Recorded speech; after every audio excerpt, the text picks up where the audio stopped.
'Cause baby, it's the everything for me, for me, for me. Baby, it's the everything for me, for me, for me. 'Cause baby, it's the everything for me. Hello ZheBeauties, and welcome back to another episode of ZheBeauty channel, where I am your hostess Janae. If you're new here, don't forget to like, comment, and subscribe down below so you don't miss out when I upload new videos such as this one, where beauty is not to be judged but to be celebrated, because living is a lifestyle.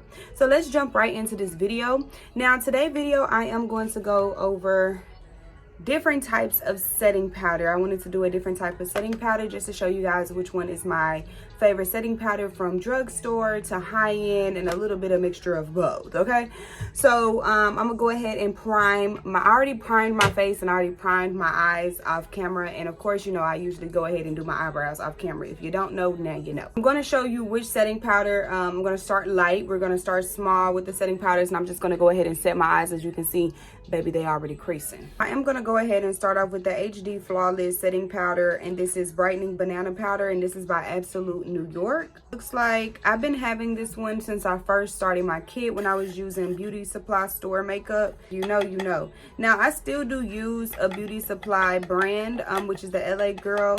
I love that concealer. You can get that from the beauty supply store. Go ahead and use this to go ahead and set my eyes. This is the Absolute. So it is very loose. It is a very loose powder, setting powder. As you can see, as it slides in the top here. So it's very soft on the brush. You can easily tell when you dust it, it falls kind of fast. But me setting my eye here, it sets very nicely. It's a very loose powder. It's not really heavy. I kind of like that as well. I have not used this powder in so long. It's honestly, it's a very flexible powder as well. The feeling of it is kind of, it kind of gives like a chalk texture. Honestly, it kind of gives like a chalk texture. It blends very easily, so that's why I said it's like very flexible. But over time, you know, I like to see what it does over time of me wearing it for a couple of hours or so. So far, it's not really bad on the eyes. It's very lightweight. It's not really heavy or clumpy. It does the job as in like setting in what you need to set in. Just because it's high end doesn't necessarily mean it's the best.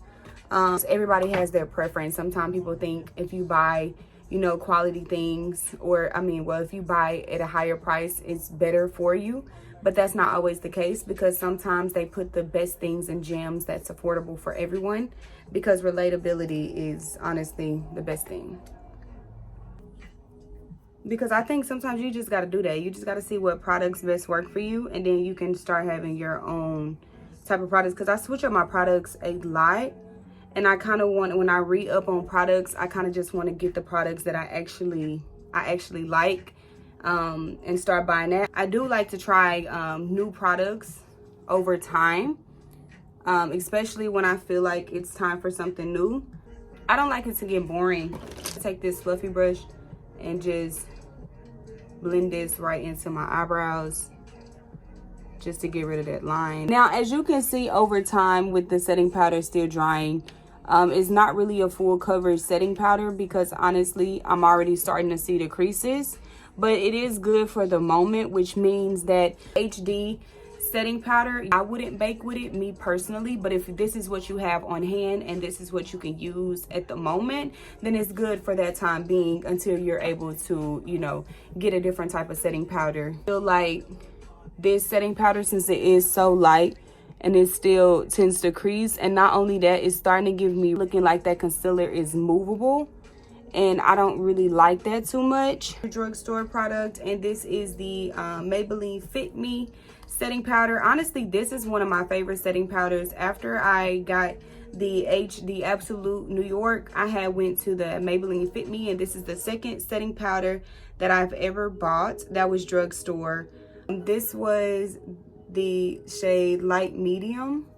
This is in the shade Light Medium, and I'm just going to use this to set my forehead. Setting powder, this is what it looks like. It's loose. It's a loose setting powder as well because the way it moves in the container. Also, when I tap it down, it falls kind of slow. And pat this into my forehead. Maybelline actually grips and it actually sets. It grips and sets. This is the Maybelline Fit Me at top. You see how it looks seamless compared to the New York Absolute. This one is more satin. It gives me more like a satin finish. It is a little bit thicker, as a setting powder is a little bit thicker, because it does leave some type of residue on my hands. Just give you a nice seamless finish, and that's what I look for with my setting powders. Shotgun.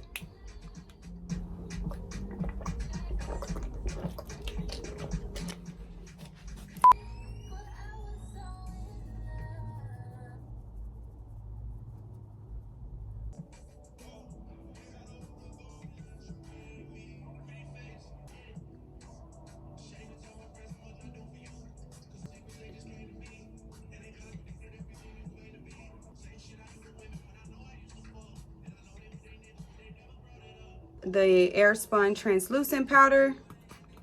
This is one of my go-tos. I'll grab these a lot more frequently. The texture of this setting powder is about the same as the Maybelline Fit Me, except the blend is a lot more better. It doesn't fall. It doesn't fall as quick as other two translucent powders we just used. So this one and also this one, it falls a lot quicker, but the movement in the actual container is not as fast. Now the fallout is a little bit quicker, but I'm gonna just go ahead and put this underneath my eye. Translucent setting powder, it's a little bit more thicker, which means it's a little bit more heavy, so which means that it's going to set immediately.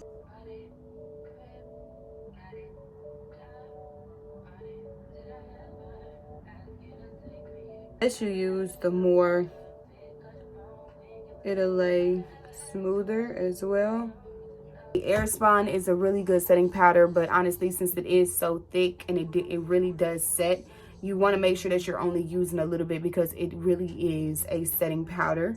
It really does set and it really does soak up a lot of moisture. So a little bit really does go a long way. But next, I am going in with the Born This Way translucent powder, aka Too Faced, and I'm just going to go ahead and set in these two areas right in here, my upper lip and my chin. This is a very light powder, soft. It's very satin. It really does grip immediately.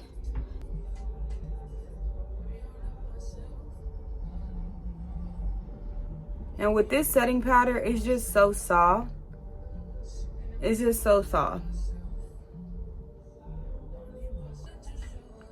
Honestly. With the Born This Way, it really does give you a very nice finish. So with the Born This Way, it is a very nice lightweight setting powder.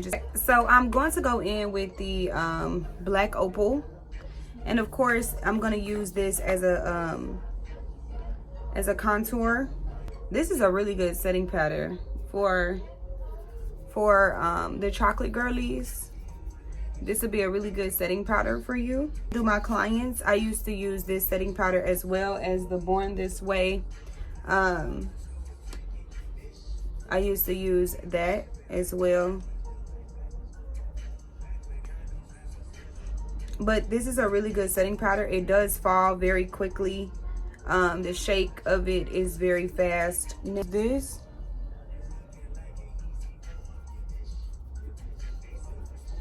as a setting powder,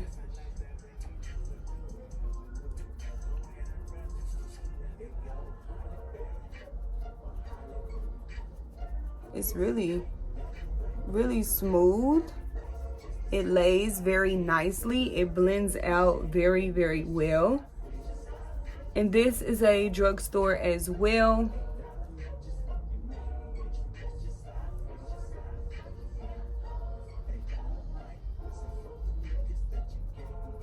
This is in the shade 400 medium. It's a soft velvet finishing powder.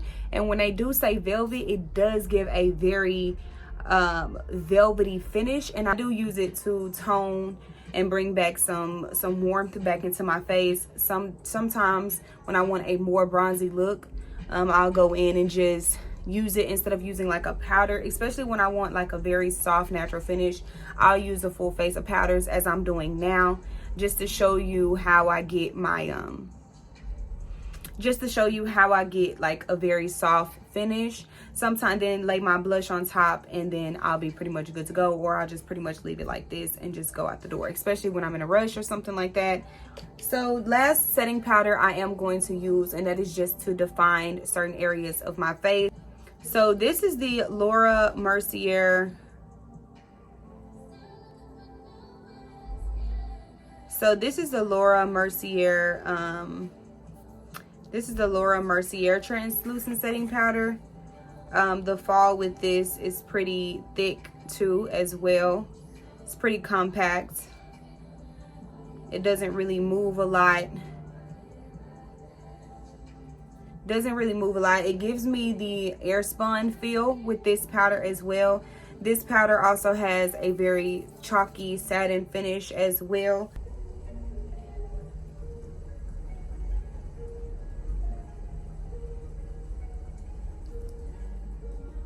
And with this setting powder, honestly, this has been one of my go-to as of right now, just because it really is a really good setting powder. Not to just believe the hype, but you see it. Like, I'm showing you.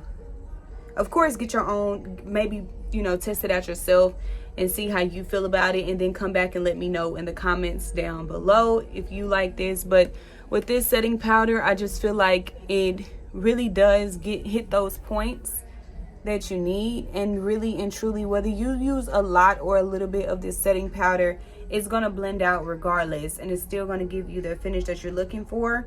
I'm gonna use it right in here just to contour a little bit, just to define a little bit.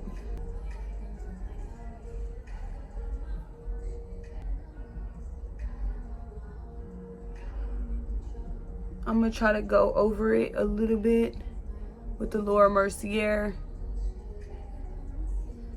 and see if it'll help. Mercier, it does the reason why I'm going to give this a 9, I'm going to give this a 9. None of them have a 10, because honestly, I just feel like there's another setting powder out there that is typically like literally for me.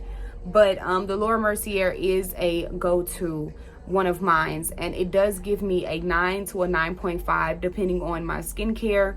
But majority of the time, the Mercier really does work with my skincare routine. No matter if I change it up, switch it up, it still is going to be the same with the Mercier. Such as my airspun translucent powder, which I did give this a 8.5, trailing right behind the Mercier. This is one of my good go-to as well. So going in with the Too Faced Born This Way, which I gave a 7, is because this setting powder is not one of my favorites, but it is a really good setting powder. Honestly, I feel like the reason why I do give this a 7 is because it does not work with my skincare majority of the time. It does, depending on like if my face needs, I think it has hydrating as well. I think this setting powder does give a little bit of hydration, just because it is more so, I feel, of a breathable powder as well. I think I gave this an 8. I'm not really for sure. I don't even think I rated it yet, but if I was to rate it, it would be an 8. The Black Opal is a very good product, especially just with me using it right now with my with my cheek. I can already tell, especially since I have a lot of oils, more so on my cheek area, and it holds up here. I know it's a very good setting powder. In the Maybelline Fit Me, which I gave this one so this is going to go up to a 9 because overall the forehead gave me the more satisfied. I'm more so satisfied in my forehead right now, so I'm gonna go ahead and give this a 9, neck and neck with the Laura Mercier as well. So this and the Laura Mercier. For right now, the Laura Mercier is my top notch, so that's why I did give it a 9. Overall, rating them again in order, from least to greatest. This is my least favorite. These two are neck and neck because honestly I can't decide which one is really good, because I feel like they are both in the same bracket just because these two are my go-tos. I'll go ahead and set my face,